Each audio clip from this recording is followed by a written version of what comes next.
धनुकर 123 page number 5 बार जन भारत जन क्रांति क्रांति मतलब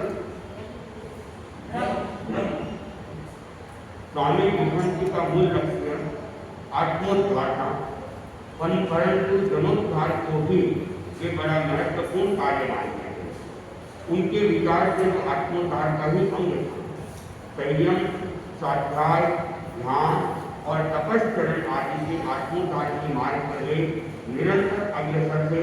तो व्याख्यान, ध्यान, धर्म चर्चा, वार्तालाप और प्रश्नोत्तर आदि से जनता में धार्मिक संस्कार भरने में भी पूरे प्रयत्न से, परंतु उनके लिए वह समय बड़ा विकट था।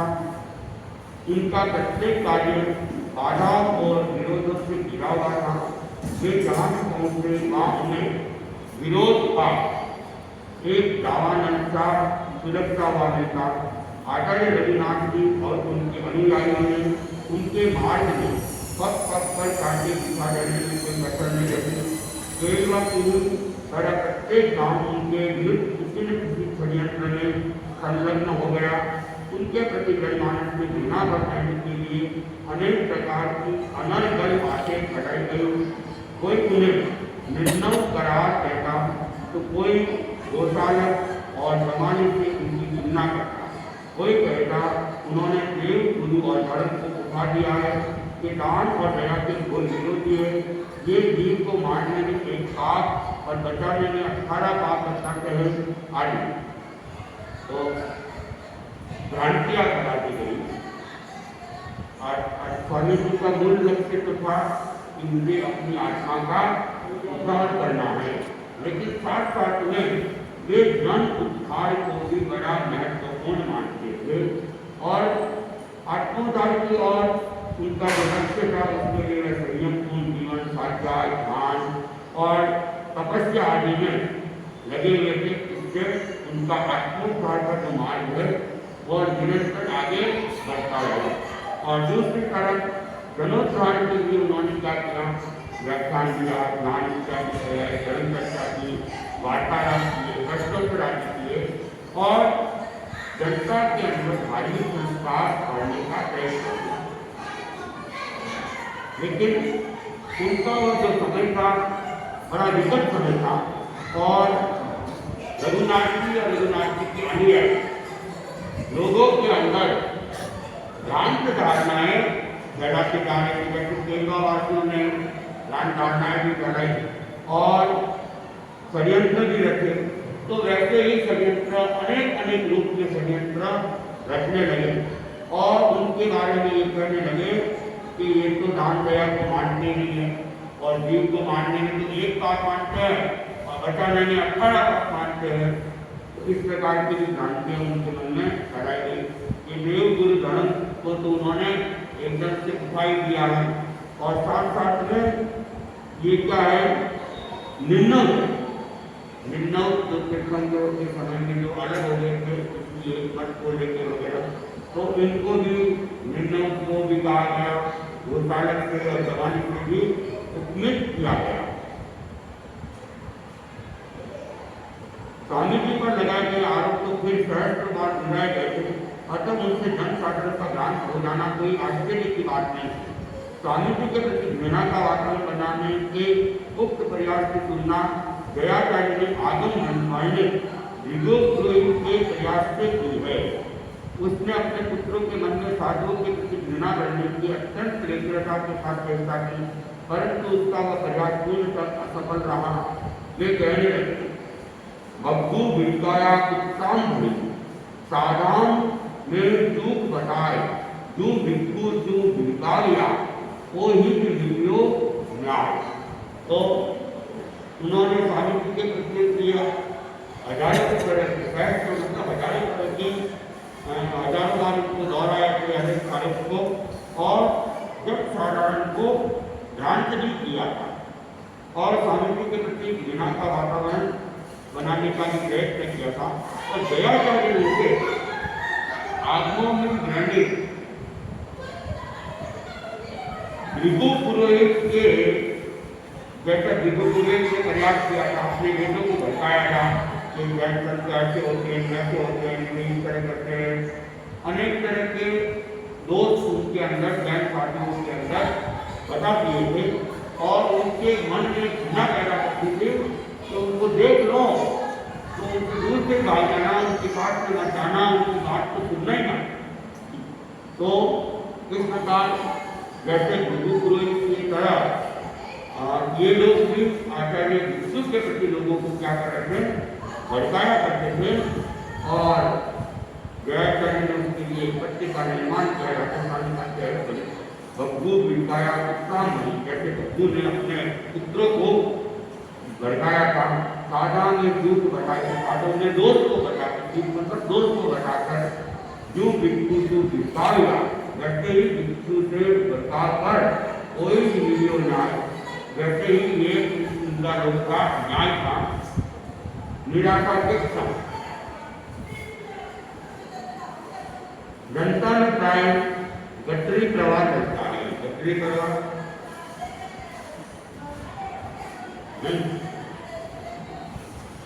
भेड़ होती है, भेड़ का भेड़ के गटरी कहते हैं, भेड़ चाल को गटरी प्रवाह को एक ही बात। सत्ता सत्य के लेने की तत्परता किसी विरल व्यक्ति में ही देखी जाती है। अधिकांश अनुकरण प्रवण होते हैं, वे कुछ भी सोचे समझे बिना अंधे की तरह एक के किसी एक पल्ला पकड़ चलते पड़ते हैं। विरोधी जनों ने स्वामी जी के विरुद्ध वातावरण निर्मित किया, तब मानो सर्वत्र वही हवा चल पड़ी, बाल वृद्ध युवा और कोई उसी में रस लेने लगा। स्वामी जी तथा उनके अनुयायी को किसी प्रकार का कष्ट पहुंचाना, उन्हें अपमानित करना अथवा अपशब्द किया जाना आदि मानव समाज में सम्मान प्राप्त करने का प्रमाण पत्र बन गए। स्वामी जी को गालियां देना, अपमानित करना, शब्द का प्रयोग करना, ये एक तरह से ऐसा करने वाला और बड़ा व्यक्ति जैसे वो वैसे उसे सम्मान नहीं करता। स्वामी जी चाहते थे कि भगवान महावीर के सिद्धांत का शुद्ध स्वरूप जनता के सम्मुख रखा जाए और उनके प्रकाश में समग्र धार्मिक आचार विचार का विशदीकरण किया जाए। विशदीकरण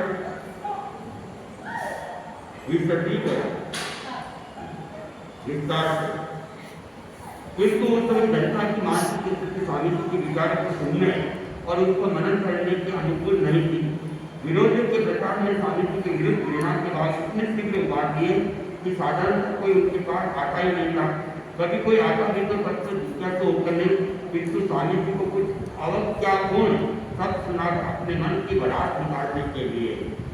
तो स्वामी जी की इच्छा तो ये थी कि भगवान महावीर की वाणी का विस्तार से लोगों को समझाया जाए, लेकिन लोगों की मानसिकता वहाँ उनके पास में आने की, उनको सुनने की थी नहीं, तो कहते कि घृणा करा करती गई थी, तो उसके कारण से लोग वहाँ प्राय आते नहीं। कोई आता भी था तो वो इसलिए आता था कि मैं अपनी बातों के द्वारा उनकी अवज्ञा करूँगा। अवज्ञा मतलब अवहेलना, असम्मान करूँगा, तो उस उद्देश्य से ही वो आता था और अपने मन की भड़ास निकालने का प्रयत्न करता था। लोगों की देश बुद्धि और अवज्ञा को देखकर स्वामी जी को बड़ी निराशा हुई। उन्होंने सोचा इस समय जनता धर्म देश से भरी हुई है, अंधश्रद्धा का अधिक है कि संघ प्रश्न की उपलब्धि तथा सुरक्षा की ओर किसी का ध्यान नहीं है। इसकी पोषकता से विश्वमय वातावरण से बाहर निकलकर भगवान महावीर के उदार सिद्धांतों के मलय पवन का आचरण उनके जीवन दूषित सैकड़ों को अनुकूल नहीं लग रहा है। तो लोगों की जो देश बुद्धि और अज्ञान को देखकर स्वामी जी को क्या हो जाती है, निराशा हो जाती है और ये सोचते हैं कि इस समय जनता के मन में धर्म के प्रति क्या है, देश से भरी हुई है, अंधश्रद्धा का आगे के अंदर तीव्र है, सम्यक दर्शन की उपलब्धि और सुरक्षा की ओर उनका क्या है, ध्यान ही नहीं है। और जो स्थिति है वो पोषकता के विस्मय वातावरण से गैर भरा हुआ उस वातावरण में सत्य को विवेक की तुला पर न तोड़कर करते आए हैं कि तुला पर तोला जा रहा था और सत्य की खोज नहीं की जा रही थी, उसको विवेक की पूजा पर भी नहीं तोला जा रहा था और सदा से ऐसा करते आए हैं, सदा से ऐसा करते आए हैं। इस बात पर ही वे लोग चल रहे थे। ऐसी स्थिति धर्म प्रचार के लिए समय लगाना, उसे सर्वथा व्यर्थ गंवाना ही होगा। जब लोग बात सुनने से ही कतराते हैं तो शुद्ध श्रद्धा धारण कर सावधानी का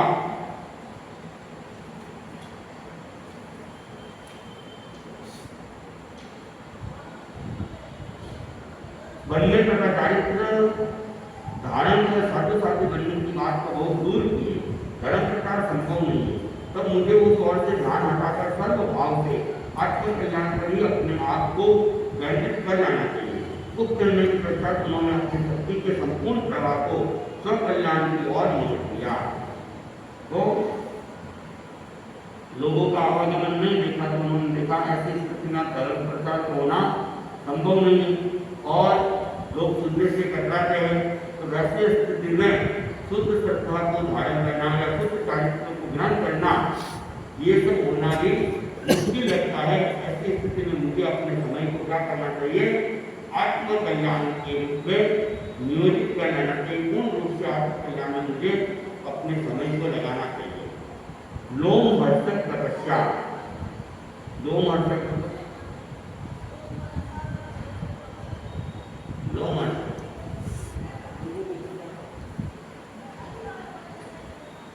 जो भी आया वो बोल।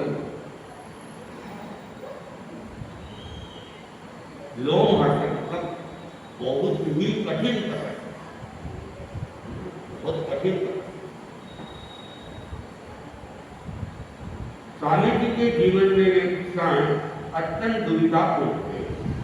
संत जनों की परंपरा में स्व पर कल्याण का मार्ग चिर परिचित और चिर अनुष्ठित रहा है, परंतु स्वामी जी को उस क्रियात्मक क्रम से हटकर एकात्मक क्रम पर लगना पड़ा। इस प्रकार जीवन क्रम को सहसा बदल लेना बहुत कठिन होता है।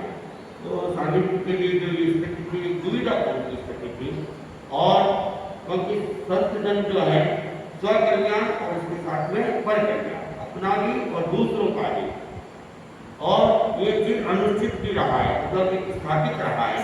तो ऐसी स्थिति के अंदर वो उभयात्मक मतलब उभयात्मक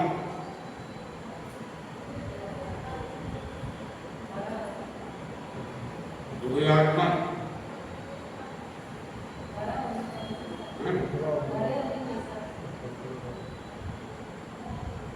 उभय मतलब दो, दोनों ओर से स्व कल्याण और पर कल्याण दोनों ओर से हटकर अब एकात्मक क्रम पर लगना पड़ा। दोनों ओर से हटकर केवल अब स्व कल्याण में लगना पड़ा। इस प्रकार जीवन क्रम को सहसा बदल लेना बहुत कठिन होता है। वैसे क्षणों में साधारण व्यक्ति परिस्थितियों के सम्मुख हार मान लेता है और निराश होकर बैठ जाता है, परंतु स्वामी जी एक असाधारण व्यक्ति थे। उन्होंने न तो परिस्थिति के सम्मुख हार मानी और न निराश होकर ही बैठे। चट्टान से अवरुद्ध होकर स्रोत जिस तरह अपना मार्ग जरा हटकर निश्चित कर लेता है, फिर भी उस चट्टान से लगातार टकराता रहता है और एक दिन उसकी जड़ खोद डालता है। वैसे ही स्वामी जी ने जन कल्याण का मार्ग अवरुद्ध पाकर स्वयं को आत्म कल्याण की ओर पूर्ण वेग से लगा दिया, किंतु उनका संघर्ष से जीवन अंधश्रद्धा और अंध परंपरा से संधि करने को कभी उद्यत नहीं हुआ। जन कल्याण और आत्म कल्याण इन दोनों प्रवाहों में बहने वाले जीवन की धारा का निदान केवल आत्म कल्याण की ओर ही हो जाने से उसमें और भी प्रखरता आ गई। तो अब क्या है, स्वामी जी अपनी ओर ही लग गए और चट्टान से जैसे अवरुद्ध होकर स्रोत जैसे स्रोत पानी का जो प्रवाह होता है, चट्टान बीच में आ जाती है, क्या होता है, वो अपना रास्ता बदल के चलने लगता है। लेकिन फिर भी वो स्रोत क्या करता है, बार बार उससे टकराएगा तो सही, उस चट्टान से टकरा कर फिर मुड़ के जाएगा। तो वो ऐसे टक्कर लगाते लगाते एक दिन क्या करता है, उस चट्टान की जड़ को भी खो जाता है। वैसे ही स्वामी जी ने भी क्या किया, जन कल्याण का मार्ग अवरुद्ध आकर स्वयं को आत्म कल्याण की ओर पूर्ण रूप से लगा लिया और किंतु उनका संघर्ष जीवन अंधश्रद्धा अंधपरंपरा से बंदी करने को उद्यत नहीं था। न होने के बावजूद भी आचार्य भिक्षु जो अंधश्रद्धा कर रही थी या अंध परंपरा कर रही थी, उनके साथ में कोई समझौता जोड़ने की कोशिश नहीं कर रहे थे। जन कल्याण और आत्म कल्याण दो प्रभावों में बहने वाले जीवन की धारा का विधान केवल आत्म कल्याण की ओर भीड़ हो जाने से उसमें और भी प्रकटता है। अब आत्म पूरी शक्ति किसमें लग रही है? आत्म कल्याण की दिशा में लग रही है। उन्होंने अन्य संयोग साधुओं के साथ एकांतता प्रारंभ कर दिया और नित्य सूर्य की आराधना रहने लगी।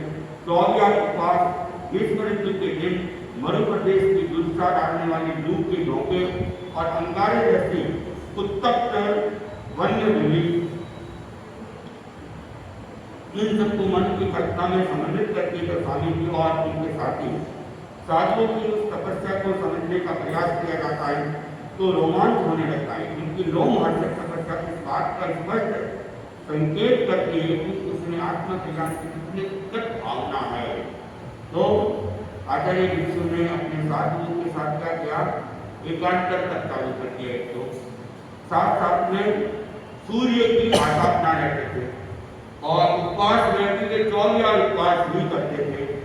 और ग्रीष्म ऋतु गर्मी का समय और फिर वो मरु प्रदेश और मरु प्रदेश के नजदीक गुस्सा के वाले लू चलती है तो लुए के झोंके और अंगारे जैसी उत्तप्त वन्य धूलि और फिर वो वन की धूल, वन्य धूलि और वो भी कैसी उत्तप्त मतलब गरम धूल, वो उड़ उड़ के आंधियों के साथ में आती थी।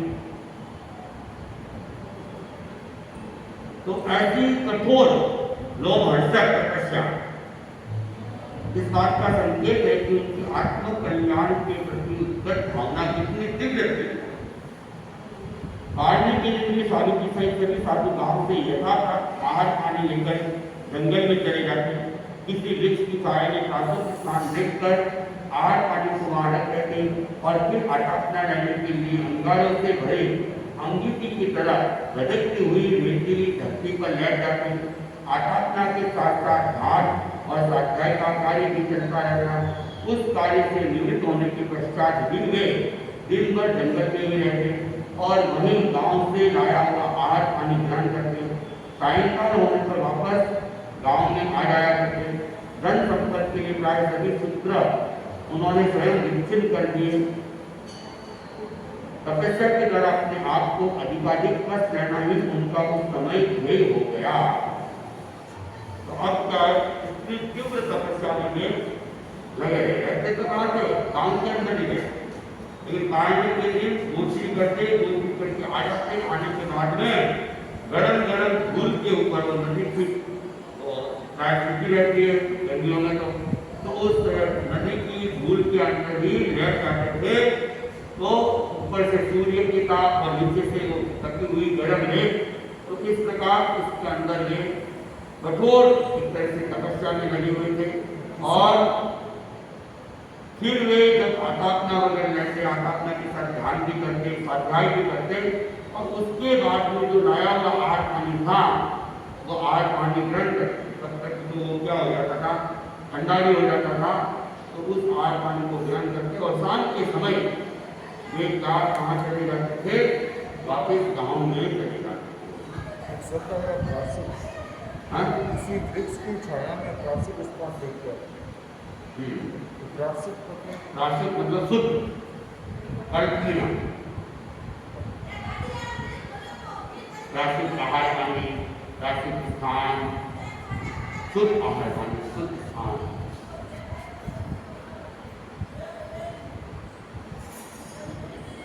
महापुरुषों की परंपरा में विरोधी लोग स्वामी जी को कष्ट देने का प्रयास करते थे, पर स्वामी जी तपस्या आरंभ करके उन कष्टों के साथ ही अपनी ओर से कुछ और कष्ट मिलाकर मानव जनता को ये बता देना चाहते थे कि तुमको कष्ट पहुंचाना चाहते हो, उससे भी कोई अधिक कष्ट सहन करने की क्षमता हम रखते हैं। कष्ट और तपस्या में वस्तु तो बहुत थोड़ा ही अंतर होता है। भावना ही तपस्या कष्ट बन जाती है। तो संभाव से सहा गया कष्ट तपस्या बन जाता है। जनता की दृष्टि में जो कष्ट था, स्वामी जी की दृष्टि में कर्म विनाश का एक साधन था।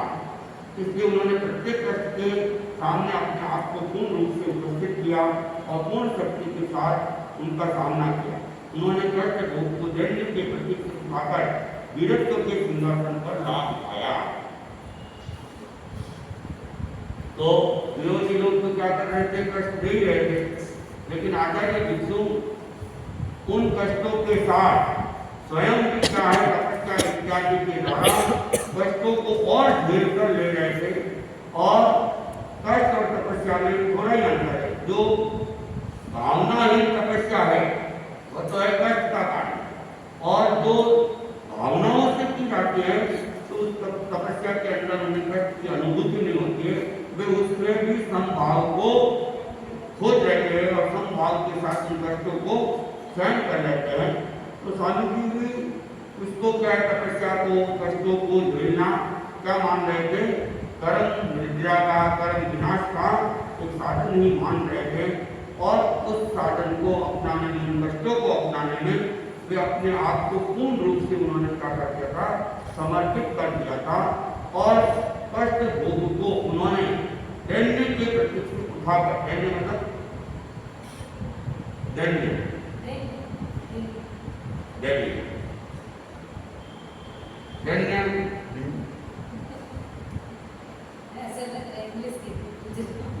छोटा भीम टाइप का जैसा लग रहा है, भीम टाइप का ऐसा कुछ लग रहा है। दीनता, दीनता, दीनता होती है दैन्य, दीनता की हीन भावना, मतलब एक कमजोर भावना, हीन भावना। तो उस हीन भावना से उठाकर वीरत्व के सिंहासन पर ला दिखाया। वीरत्व मतलब साहस के। महापुरुषों की परंपरा में कष्ट सहन की जो अनिवार्यता देखी गई, स्वामी जी उसके अपवाद कैसे हो सकते थे। उन्होंने कष्ट सहे और वीरता पूर्वक सहे। अपना मार्ग चुनते समय उन्होंने आगामी कष्टों का भान नहीं था, ऐसी बात नहीं। वे जानते थे कि जरा सा दुष्कर या स्थिति कोशिका के महायंत्र का एक उल्टा बनकर विद्युत के स्थान में परिपूर्ण सुख पा सकते हैं, किंतु उन्हें वह स्वीकार्य नहीं था। किसी भी महापुरुषों को स्वीकार्य नहीं हो सकता है। उनका मार्ग तो ताकत के ऊपर से ही होता है, कष्ट उसके उस महामार्ग के संबल होते हैं। तो स्वामी जी के सामने जो कष्ट आ रहे थे, उन कष्टों को वे वीरतापूर्वक सहन कर रहे थे। और उनको पता था कि आगामी समय में और कष्टों का आना ही आना है। तो वे अगर चाहते तो थोड़े दुख जाते तो ये कष्ट उनके खत्म भी हो सकते थे, सुख का वातावरण भी बन सकता था। लेकिन जो महापुरुष होते हैं वे झुकना पसंद नहीं करते हैं और कांटों से ऊपर से ही वे चलकर अपना मार्ग बना देते हैं, करेंगे या करेंगे। स्वामी जी अपने कार्य को प्राणों की बाजी लगाकर करने वाले व्यक्ति थे। या तो वे कार्य को कर लेते थे या फिर उसकी सिद्धि में अपने आप को मिटा देने को उद्यत रहते थे। यही दृढ़ता उनकी सफलता का मंत्र था।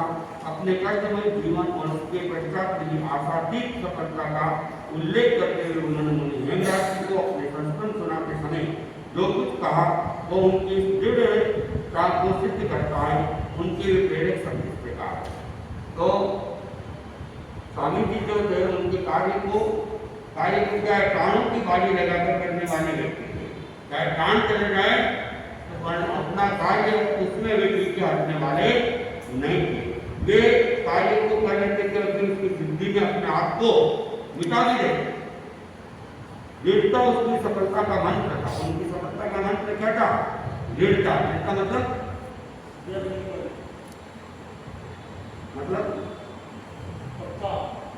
पक्का, मजबूत। अपने कष्ट में जीवन उसके मिली आशा की सफलता का उल्लेख करते हैं और अपना जो कष्टमय जीवन था और उस कष्टमय जीवन से उनको जो सफलता मिली उसके बारे में उन्होंने मुनि हेमराज जी को अपने संस्मरण जब सुनाया, घटनाएं सुनाई तो कहा, मैं सुनने छोड़िया जब 5 वर्ष ताई तो पूरा आर न मिलियो कि जब हमने उनको छोड़ा तो 5 वर्ष तक तो हमें पूरा आहार भी नहीं मिला। आहार पानी जाति उजाड़ने सर्व सास करहा जावता रुद्राणी छाया आहार पानी मेरे आटापना रहता कि आहार पानी जाट के फिर क्या है उजाड़ने यानी जंगल में सभी चले जाते थे और रुक मतलब रुकरा रुकरा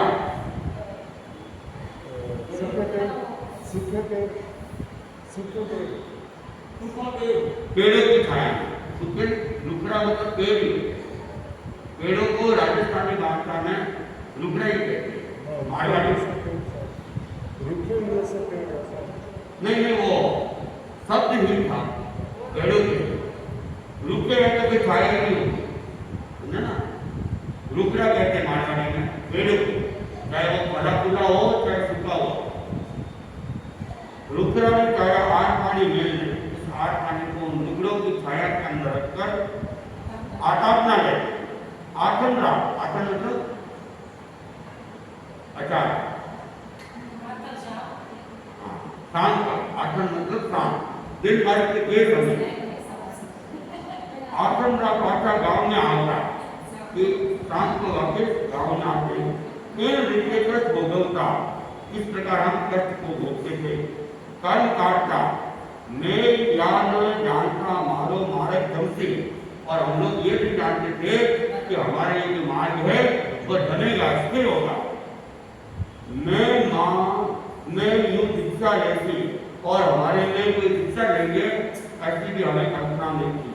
मैं यूं श्रावशाली का उस इस प्रकार के श्रावशाली का हो गए ऐसी भी कोई कल्पना नहीं थी। जानियो हमने ये जाना आत्मा का कार्य साधता मर पूरा दिया मर जाएंगे लेकिन अपने आत्मा के कार्य को सिद्ध करेंगे। फिर जानने तपस्या करता और ऐसा समझकर हम क्या करते थे तपस्या करते थे। हमारी बातें बोलते उस समय हिंदी नहीं थी ना। हाँ पूरी मार अपने धर्म संघ में आचार्य तुलसी का युग चारण हुआ तब ऐसी ही भाषा करते थे मारवाड़ी और मारवाड़ी। हिंदी शब्द का तो प्रयोग भी नहीं होता था और हिंदी के बारे में तो अपवाद भी बहुत करते थे इसलिए कोई हिंदी सीखता भी नहीं था। आचार्य महाप्रति जी मुनिनट जी उन्होंने छुप छुप के फिर हिंदी सीखना चालू किया था। हाँ छुप छुप के क्योंकि परंपरा नहीं थी ना। और फिर क्या है अगर सबके सामने सीखे तो सब छेड़ने लगते हैं हम तुम की बातें करते हम तुम की बातें करते हो समझे ना तो ऐसे मजाक हो जाते। इसलिए वे छुप छुप कर हिंदी सीखते थे।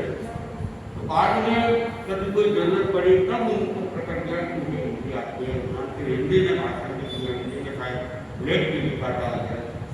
पहले तो मुझे याद आ रहा है मुझे स्कूल में भर्ती किया गया था ना 2 दिन में इतना घंटा हो गया हमने अपने मम्मी पापा को बोल दिया अपने स्कूल नहीं जाना क्यों वहाँ बच्चे क्या बोलते हैं हमको पता नहीं समझ में नहीं आता। वो बोलते हैं कि हमको आपकी मारवाड़ी घर में सब मारवाड़ी सीखेंगे थे तो ये दुविधा भी होती थी।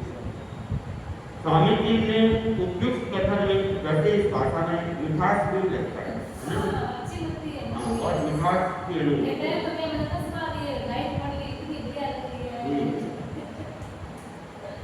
स्वामी जी के ऊपर एक कथन से जहाँ यह अच्छी तरह जाना जा सकता है कि उन्हें अनेक वर्षों तक जनता की उत्कट अवस्था का सामना करना पड़ा था और उन्हें जितनी सफलता मिली थी उसकी स्वयं उन्हें कोई संभावना नहीं थी। वहाँ यह भी स्पष्ट हो जाता है कि अपने निश्चय से अंश मात्र भी विचलित होने वाले नहीं थे। जनता का सहयोग न मिलने पर वे अकेले ही अभिष्ट मार्ग पर बढ़ चले थे। कविंद्र रविंद्र की विनोद संख्या उनके उस एकाकी गमन पर बहुत ही ठीक उतरती है। तो स्वामी जी का जनता की उत्कट अवज्ञा होने उत्कट मतलब बहुत ही ज्यादा असम्मान होने पर भी उनको सामना करना पड़ा।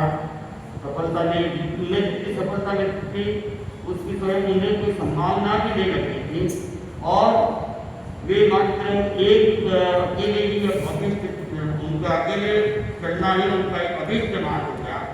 तो कवि रविंद्रनाथ टैगोर जोर जोते उनकी पंक्तियाँ है, ज्योति जोर डाक सुने केहू न आते, तबे एकला चल औरे, एकल चल एकला चल औरे। तो जो कवि रविंद्रनाथ जी ने एकला चलो की जो बात कही थी, अकेले चलो, हाँ? ये गाना हाँ। कई सारे अलग अलग सिंगर ने इसको गाया है, बहुत फेमस हुआ गाना। और भी बहुत तक है इसका बंगाली में। बंगाली भाषा। पता है यदि तुम्हारा आह्वान सुनकर भी कोई साथ चलने को उद्यत न हो तो तुम अकेले ही चल पड़ो, अकेले ही चल पड़िए, इसका अर्थ किया गया है। डाक सुने मतलब आह्वान को सुनकर, केहू मतलब कोई ना आते, अगर पास में नहीं आते हैं, ना आते तो पास में नहीं आते, अभी तब भी एकला चल और है, तुम एकला इस तरफ ही चलते हो। दूसरी मतलब यदि, तोर मतलब तुम्हारा, सत्य तथा न्याय के पथ पर चलते रहने का स्वामी जी का अनित्य आग्रह भर्तृहरि के सुख को याद दिलाता है। तो सत्य और न्याय के ऊपर चलने का जो स्वामी जी का अनित्य आग्रह जो है, भर्तृहरि पहले तो राजा थे और बाद में उन्होंने शिक्षा लेनी थी, तो उन्होंने कई शतक लिखे थे, नीति शतक भी लिखे थे, अध्यात्म शतक भी लिखे थे, ऐसे 100 श्लोक संस्कृत के उन्होंने बनाए थे। निंदन तो नीति निपुणा यदि वा तो सुवर्णि लक्ष्मी समाधिस्तु गच्छतु वा यथेष्टम् अद्यैव वा मरणमस्तु युगान्तरे वा न्यायात् पथ प्रविचरन्ति पदम न धीरा। अर्थात कि जो धीर पुरुष न्याय पथ से एक पग भी इधर उधर नहीं होते हैं, ऐसा करने में लोग चाहे उनकी निंदा करें या स्तुति मतलब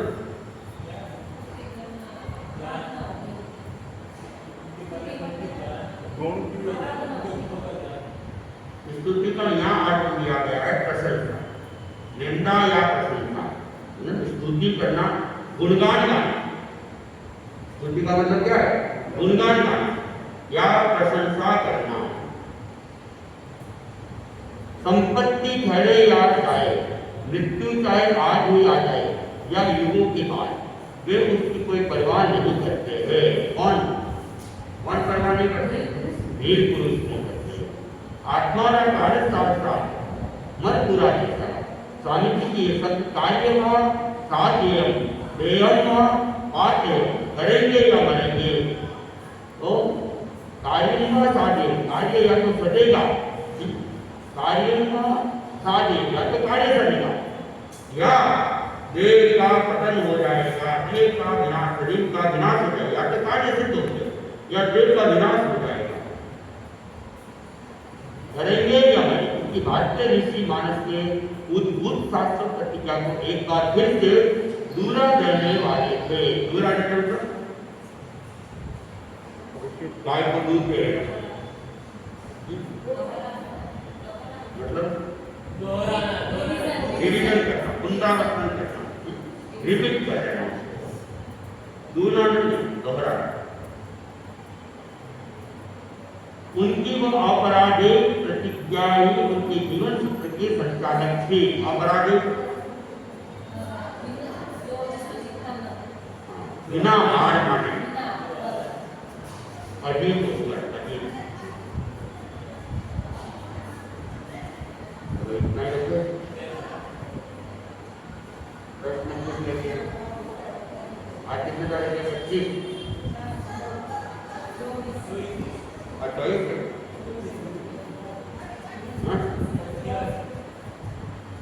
तो गुरुवार गुरुवार प्रश्न मैंने ज़्यादा बनाए तो नहीं थे, थोड़े बहुत बनाता जाऊँगा, पूछता जाऊँगा। कहाँ से? भाव संयम से।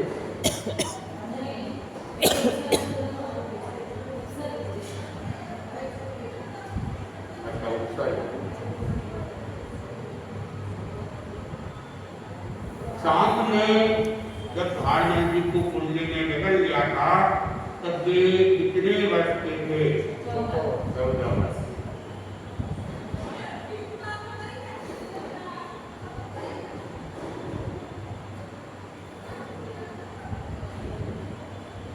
स्वामी जी की और मंदिर में प्रवेश द्वार की ओर से कोई श्वेत वस्त्रधारी व्यक्ति कब आया?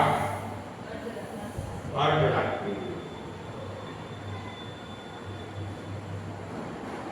दूसरा का वाक्य पूछ लेता हूँ। स्वामी जी की सब साधुओं को रात की घटना कब बताई? प्रतिक्रमण और प्रतिलेखन से निवृत्त होने के बाद।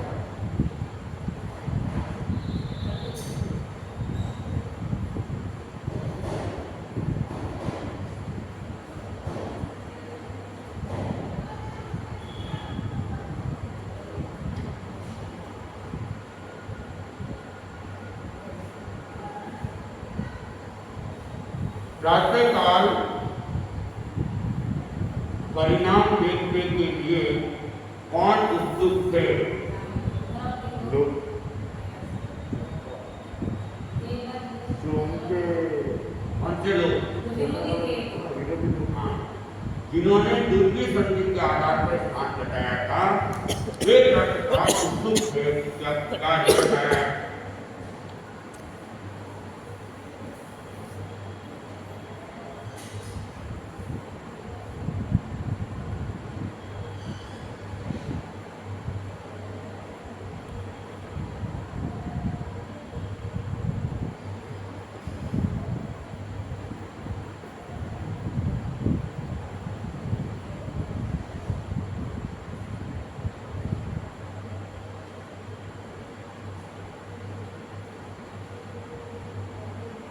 लोगों को प्रथम परिचय किस रूप में, भारत जी के किस रूप में प्रथम परिचय प्राप्त हुआ? स्वामी जी का सतत जागृत आत्मशक्ति का। स्वामी जी का पहला दिन किस प्रकार का रहा केरला में? स्वामी जी ने केरला में जाने के बाद कौन से दिन भाव संयम को स्वीकार किया? तीसरे दिन।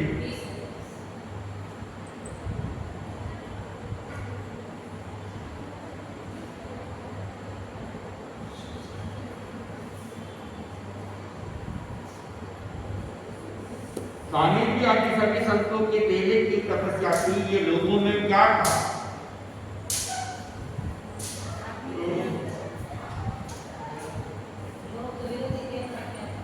सभी लोगों संतों के देने की तपस्या थी, ऐसा क्या था? ऐसी अनुश्रुति थी कि उस समय सभी संतों के देने का था।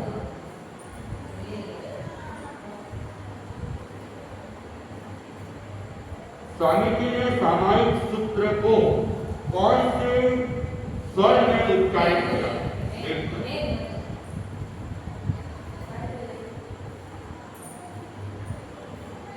स्वामी जी ने कौन से पाठ के द्वारा चारित्र ग्रहण किया? सामायिक। देहरादून की वासी की स्थापना कब से मानी गई है? भाव संयम ग्रहण के साथ।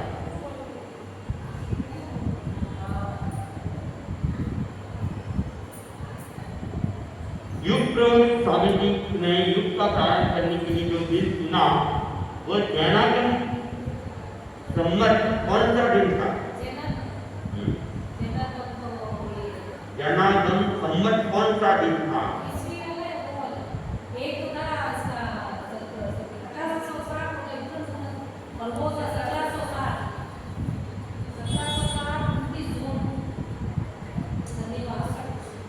संधि का संधि का दिन कि जहाँ काल परिवर्तन की गणना सदा से की जाती रही है। वर्ष पूरा हो रहा था, नया वर्ष का प्रारंभ हो रहा था। कौन सी संधि थी? तेरापन धर्म संधि के हिसाब से कौन सी संधि थी?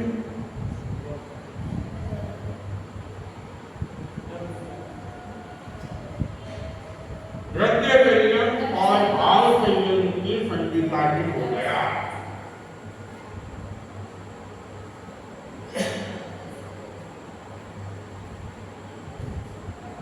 व्यावहारिक स्तर पर तेरापन का नामकरण कहाँ हुआ?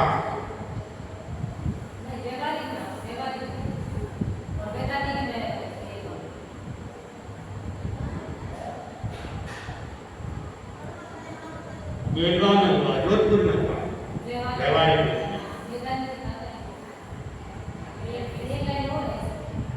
वैधानिक स्तर पर तेरापन का नामकरण कब हुआ?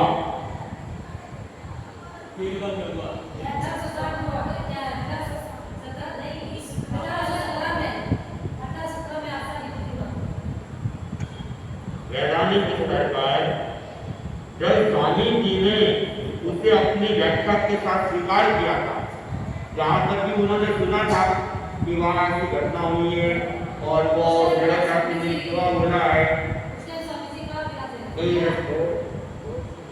वो तो कई रस्ते में थे, साढ़े हो सकता है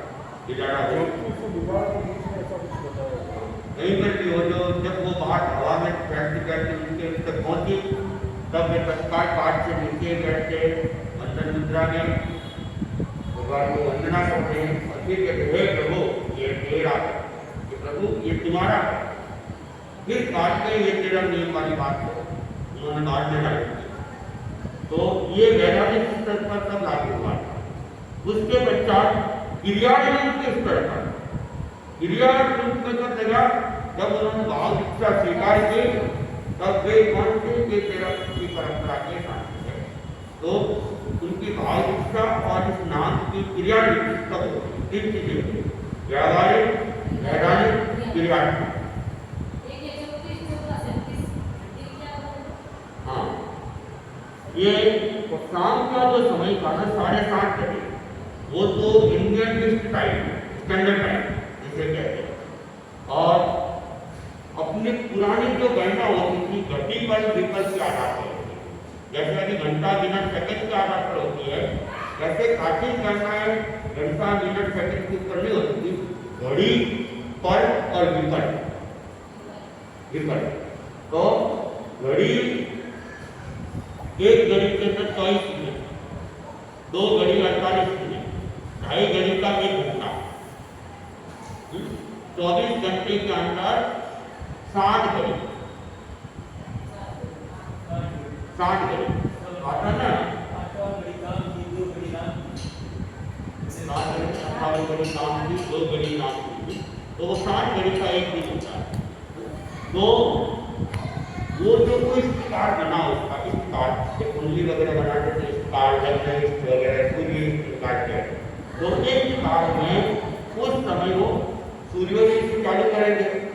तो आधा भी अगर मान लो तो 30 घड़ी दिन की, 30 घड़ी रात की, तो 30 घड़ी पूरी हो गई, उसके ऊपर 4 घड़ियाँ और निकल गई, 34 घड़ी और 14 पर 60 पलों का 60 विफल का 1 पल और 60 पलों की 1 घड़ी, ऐसे कैसे चलेगा ये 60 के हिसाब से, और 36 घड़ी।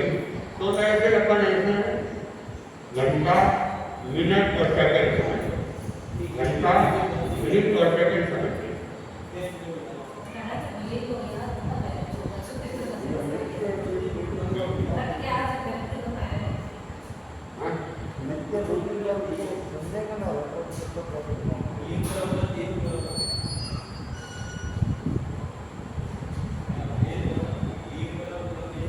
भाव संयम ग्रंथ के पाठ में स्वामी जी ने पहला दान कब स्वीकार किया?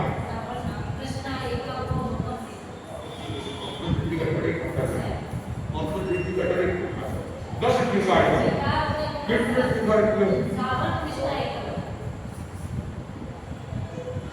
पहले दिन स्वामी जी श्रावण कृष्ण एकम को कहाँ लगा रहे थे?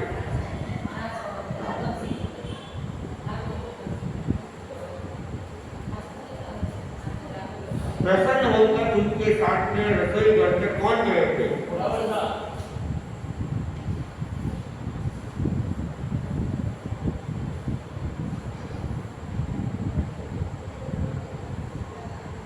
उस परिवार की भक्ति और निष्ठा तेरा की प्रति कैसी चलती आ रही है? कैसे चलती आ रही है? अजस्त्र निरंतर चलाई होती है। अजस्त्र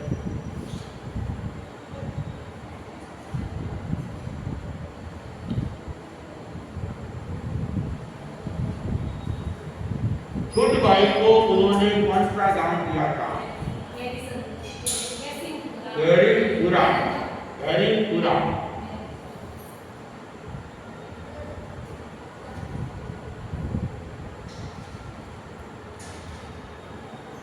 केरल का जैन समाज प्रारंभ में स्वामी जी के प्रति कैसा था?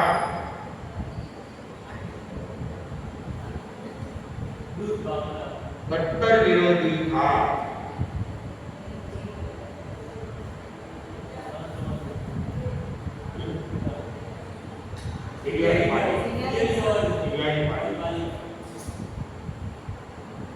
राजनगर में एक भी तमाशा नहीं किया, यहाँ मोदी विरोधी किया।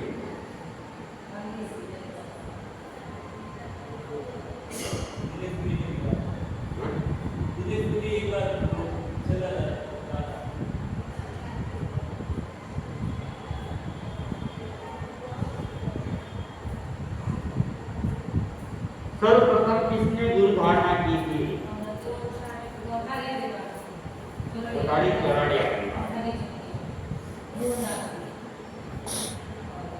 केंद्रीय ठिकाने के प्रधान कौन थे? केंद्रीय ठिकाने के प्रधान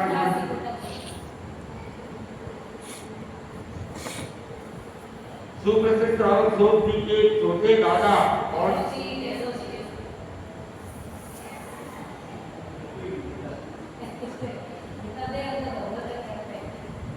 कितने साधु सामभोगिक बने?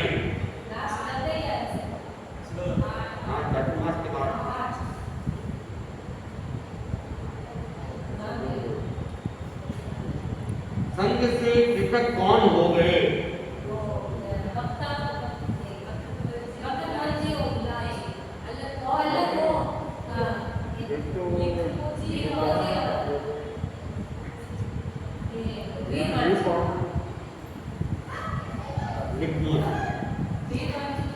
उनको पृथक किया गया, वेद मानवी को अलग किया गया था। क्या क्या पृथक कौन हुए? खुद कौन हुए? किसको किया?